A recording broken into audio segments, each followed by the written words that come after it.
Reema society की सबसे हंसमुख और फैशनेबल महिला थी। हर महीने किटी पार्टी करना उसके लिए किसी त्योहार से कम नहीं था। नए कपड़े, नया मेकअप, महंगे गहने और बड़ी बड़ी होटल्स में पार्टी करना, रीमा को ये सब करना बहुत पसंद था। रीमा को ना पति की कोई चिंता थी और ना ही बच्चों की पढ़ाई की कोई टेंशन। धीरे धीरे ये शौक रीमा की आदत बन गई और फिर आदत से एक नशा। क्रेडिट कार्ड के बिल बढ़ने लगे और घर के खर्चे दबने लगे। वहीं शालिनी एकदम शांत और सीधी सादी महिला थी, एकदम साधारण साड़ी में रहने वाली। खुद को सब पार्टियों से दूर रखा था शालिनी ने। शालिनी के चेहरे पर एक अजीब सी शांति थी और उसकी आंखों में एक अजीब सा खालीपन। रीमा ने कई बार शालिनी को पार्टी पर बुलाया, पर हर बार शालिनी मुस्कुरा कर मना कर देती। अगली बार जरूर आऊंगी, ये कहकर। एक दिन रीमा यूं ही शालिनी के घर उसे किटी पार्टी के लिए बुलाने गई।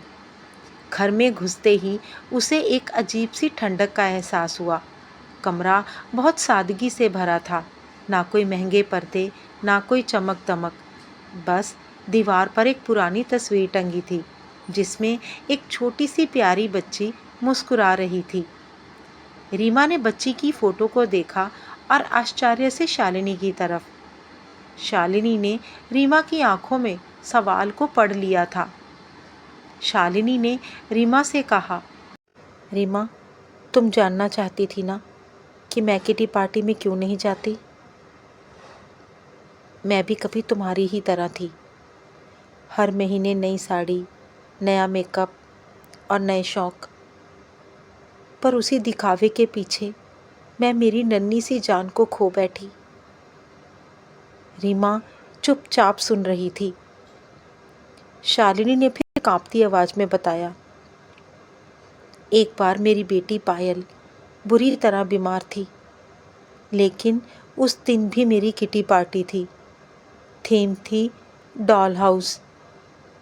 मैंने सोचा पार्टी ख़त्म होते ही डॉक्टर के पास ले जाऊंगी और मैं किटी पार्टी में चली गई। पार्टी में सबको अपना महंगा गाउन जो दिखाना था। लेकिन जब मैं घर लौटी, पायल का शरीर बर्फ़ जैसा ठंडा हो चुका था। उसकी आखिरी सांस भी मैं मिस कर चुकी थी, बस एक किटी पार्टी के लिए। शालिनी की बात सुनकर रीमा की रूह कांप गई। कमरे का माहौल उदासी भरा हो गया। उसके बाद रीमा बिना कुछ कहे अपने घर वापस आ गई।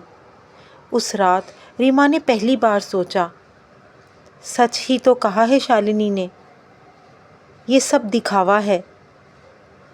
एक छोटी सी खुशी के लिए हम अपनी ज़िंदगी की बड़ी बड़ी खुशियों को खो बैठते हैं।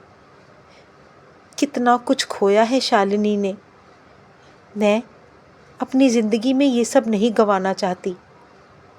अगले दिन रीमा ने अपनी अलमारी के सारे फिजूल ब्रांडेड कपड़े, एसेसरीज सब निकाल कर दान कर दी। उस दिन के बाद से रीमा ने किटी पार्टी में जाना तो दूर, किटी पार्टी का नाम लेना ही छोड़ दिया। रीमा अपना सारा समय अपने बच्चों के साथ बिताती, अपने बच्चों के साथ खेलती, उनकी पढ़ाई में उनकी मदद करती। रीमा अब अपना सारा समय अपने बच्चों और अपने पति की देखभाल में लगाती।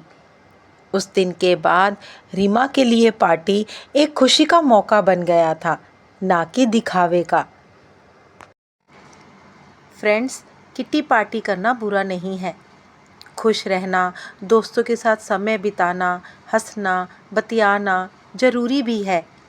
लेकिन जब किटी पार्टी के नाम पर हम अपने घर की जिम्मेदारियों को नज़रअंदाज करने लगते हैं, अपने बच्चों की ज़रूरतें, बुजुर्गों की देखभाल, घर की छोटी बड़ी जिम्मेदारियों को नज़रअंदाज करने लगते हैं, तब ये खुशी दिखावे में बदल जाती है।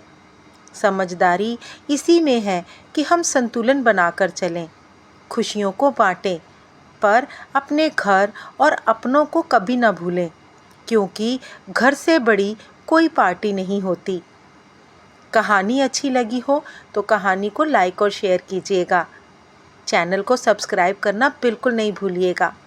आपसे मिलती हूँ नई कहानी के साथ।